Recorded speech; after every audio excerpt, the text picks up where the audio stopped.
Cancer, how are you? My name is Lauren B. Welcome to the Untitled Tarot. So I'm going to use a brand new deck for you this week. It's the New Era Elements Tarot. I just got it in the mail yesterday, so I'm still learning the deck. I'm still getting used to it, but I felt like I really wanted to use it for you today. So as I'm sitting in your energy, there is a ton of Gemini energy coming into your field, and they're bringing up the idea of twins and Romulus and Remus. Romulus and Remus were two twin brothers who were abandoned by their parents, stuck in a basket like Moses, and kind of sailed off. And after they've kind of gone and conquered many things together, there was a situation of fratricide. Romulus killed Remus. I say all of that to say this. I'm getting, and this may be a very specific reading, it might not be for everyone, I recognize that, but I'm getting the impression, Cancer, that there is someone that you are very close to, or you were very close with. Maybe it was a sibling or a cousin, a friend that you grew up with that felt like family. And it felt like when the world was against you too, and your backs were against the wall, like you always had each other.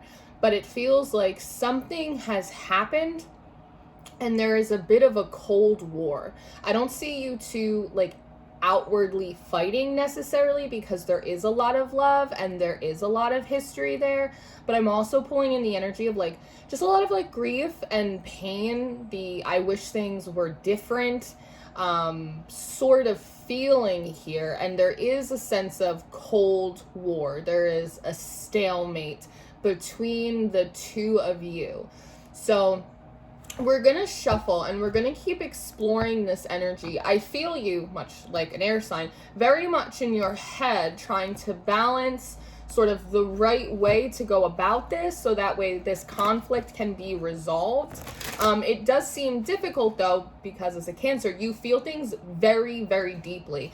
I'm also pulling in Scorpio energy, so that could be one of your placements, but it definitely feels like perhaps they have like a prominent Scorpio placement, and it's like those two heavy water, maybe you need a Pisces to mediate, but it's like those two kind of heavy water signs going a little bit head to head. Like both of you are trying to use like your logic and your reason and find sort of like this neutral place to sort of negotiate or, you know, smooth out some issues.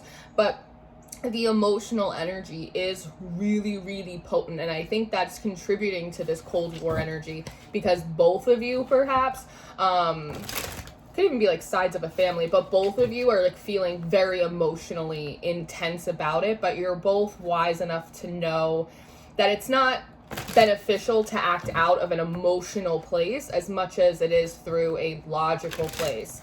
So I'm sure you're exhausted. If this applies to you and this is your reading, I'm sure just mentally and emotionally, like you're pretty kind of burnt out. So I am sort of seeing the Four of Swords, like a recovery period for both of you to kind of like lick your wounds a bit. I know it's very specific, but it's just what the energy's calling me to today. So we're gonna, is that a hawk? Nature is coming out in droves for you. Holy smokes. I've also been seeing a lot of 8s, and I'm also seeing like a lot of the number 35, which also breaks down to an 8. So I'm wondering if those are birthdays, actually. So let's see. This deck is very unique. I just want to say that, and it doesn't go by way of the traditional tarot. So if you see some of the suits come up and you go, that's not what the Seven of Pentacles means, it's on purpose. Death. Scorpio. What did I say? 13 breaks down to a 4. So 4s for me talk a lot about stability. And so there seems to be something here about moving through stages of grief. So that way you can finally reach a point of acceptance. I also think that there is a bit of a hope here that if you kind of part ways, or you just accept sort of the inevitable in this situation, that sooner or later there will be another time and place where this relationship will get to have a bit of a rebirth. It will get to come back and be something new. Perhaps that's part of your strategy. If I just let this thing sort of die out and I don't make it bigger or worse than it already is, at some point we'll be able to start fresh on a new leaf. With that Scorpio energy as well, the concept of karma is coming through, and so I think the idea is, again, I don't want to make it worse, or I don't want to create unnecessary karma with this person. He doesn't have all of his teeth. If you notice, he only has a couple teeth here, which gives me that feeling of like getting your teeth knocked out or your teeth knocked in.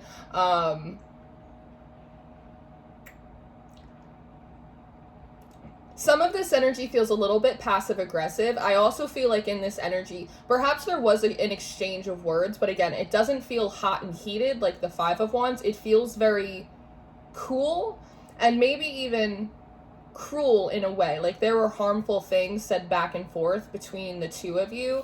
This entire deck is black and white, but they are bringing forward black and white as, again, seeing things in a very me against them, binary type of way. That's why it's so complicated, because there's like your side and their side, but there is also a lot of love and history there, which really tries to sort of pepper the gumbo, as they might say.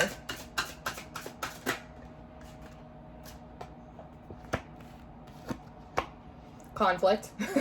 Five of air. Yep, as I said, I was feeling much more of the Five of air as opposed to the Five of fire.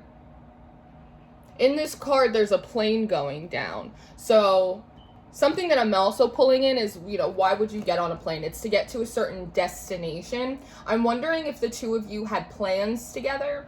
It could be something sort of small, like we plan to go on a vacation, or we plan to join the gym together, or we plan to go to this concert, or if you guys were involved in a bigger project or a business or something like that. So with the dissolving of this relationship and how complicated and painful it already is, it does feel like there may be an added element on top of it, as I'm not just losing my best friend or my brother or my sister or my, you know, but I'm also losing sort of this business idea or this project because we're both involved in it. So I see you in a lot of ways sort of having to dissolve a project that you guys were working on together, and now having to sort of do it either on your own or kind of just giving up the idea of it altogether, because there might be something about it that feels sort of tainted now. There's rubble, right? The universe. You have the World card. These cards are absolutely gorgeous and beautiful, can I just say. There is a message coming through here, Cancer, that much like this Death card, out of this rubble, something new feels like it wants to be born for you. The universe absolutely talks about a completion and ending, but it also talks about a re-entry into the world. It actually is a very positive omen to receive this card, and typically when you make your way to the universe, you start back again at the Fool. And so you may be asked or guided or called to make a leap of faith, to strike out on your own. There is a big strike out on your own. I'm wondering if there is something here about perhaps this relationship had some notes of codependency in it. It's almost as if you guys had to parent each other, right? Because perhaps your caregivers weren't really present, or you had to encourage each other or coach each other. There is sort of a bond like that. And in that, it may have grown a little too independent. I'm hearing the blind leading the blind. It's hard, and no one is perfect, and we're all struggling with trauma, and it's a whole fucking thing, right? And I think that we can all lean on each other as, you know, smaller groups, as friends, as individuals, as communities, and really, really help each other. But sometimes when you have such a backlog of your own issues or wounding or desires or ways in which you're just changing and transforming, right, that are happening within you, it makes it really difficult to sort of be there for another or to lead someone else when you don't even know where you're going. And so I'm wondering if there is an aspect of this that it was inevitable, right? Like sooner or later, the shoe sort of had to drop to give you guys enough time in separation so that way you could figure out how to lead yourselves through your own mind. The Fool is a very independent character and card.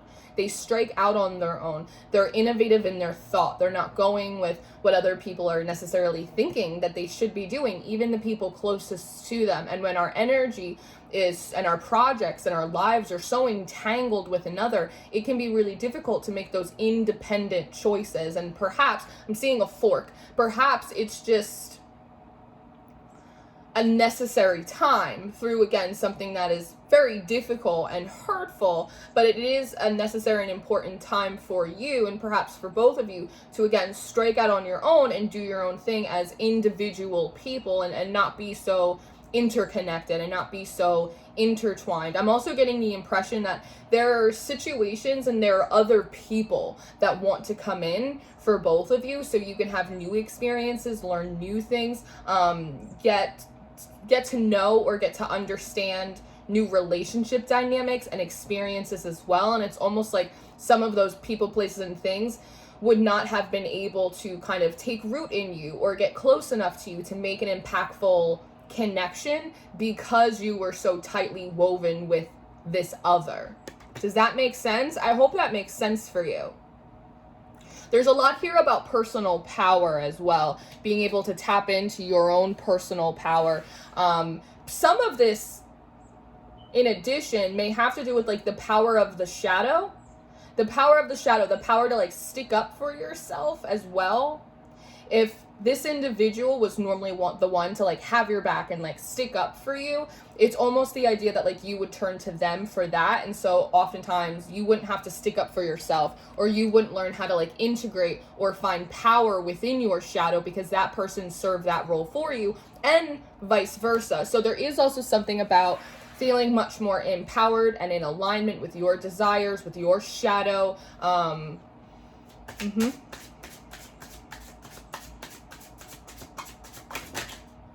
Whoa. The Star. Yeah. So healing. There's a healing here. I love that this is a lighthouse. So what's interesting to me in the second card that came out is you guys were both sort of on this plane, right? You were accelerating up. You were in the same place. You were headed to the same destination. Now you're traveling by boat. So one, this is a sign for me with this lighthouse that there's an emotional healing that also has nothing to do with this person, just things that you have been struggling with for a very long time. And it's important for you to kind of find your North Star. There's also something about your path, right? There's lighthouses all over the place, but they kind of represent these different ports that you may be being redirected to a certain philosophy or a certain lifestyle or a certain personal gnosis, right? A knowing about yourself, whatever it is that is different than what other people around you may need at this point. And there is something here that through the shadow comes a lot of your truest light, and that is something that has to be found in the darkness, which is something that the Fool itself does, right? He jumps off that cliff and we don't really know if there's a safety net, if there's another cliff on the other side. We're not really sure. He's kind of jumping in blind.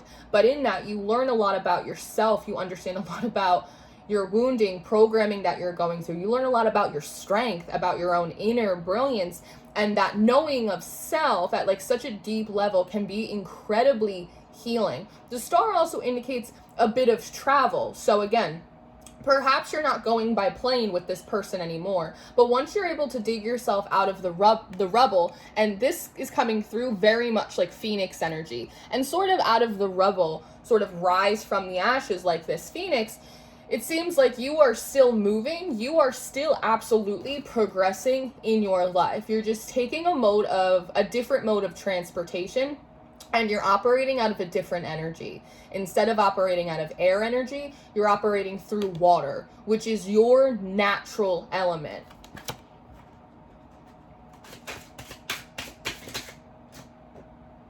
The Devil.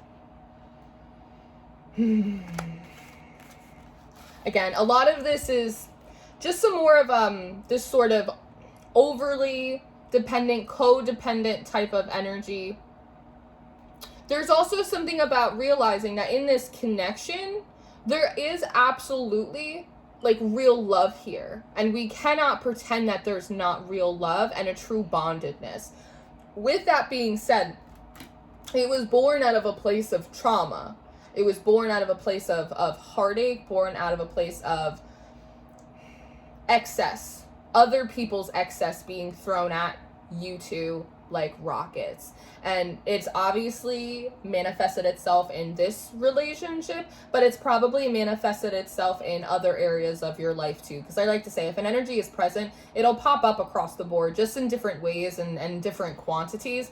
There is also something coming through here about fear. About, I wonder if you have a hard time being alone. Like, if you like to have people with you for activities, like you don't like to go shopping alone, or like your first instinct is I should call someone and have them come with me to do this. I wonder if you're not very comfortable in your own energy. And so you like to sort of have other people around you to provide stimulus or a sense of comfort or security, backup, like whatever it is. That definitely feels very much like an inner child issue. I'm even getting this impression of like a little kid like locked in their bedroom and they're hearing screaming, right, as so many of us did, sort of looking out the window, kind of putting out this call into the universe, like one day when I'm a grown up, I won't have to sit around this, right? Like I won't have to be here. I'll be able to sort of mark out my own destiny. But in many ways, as a grown up, there's still sort of that loop of like that inner child pain or fear that's still kind of part of the programming that you're sort of living your life out of. So some of this absolutely has to do with some inner child healing that sort of has to be done on your own. And on your own, I don't mean locked away in your room by yourself, right? You could be getting, assistance through spiritual services or through therapy or whatever it is that you need. It doesn't actually mean that you and you alone. It means that there are other sources and other solutions that may benefit you more than, again, perhaps someone that you're already too intermingled with who has a lot of their own stuff going on, and you guys are kind of just volleyballing, a similar issue back and forth. Illusion. Yeah.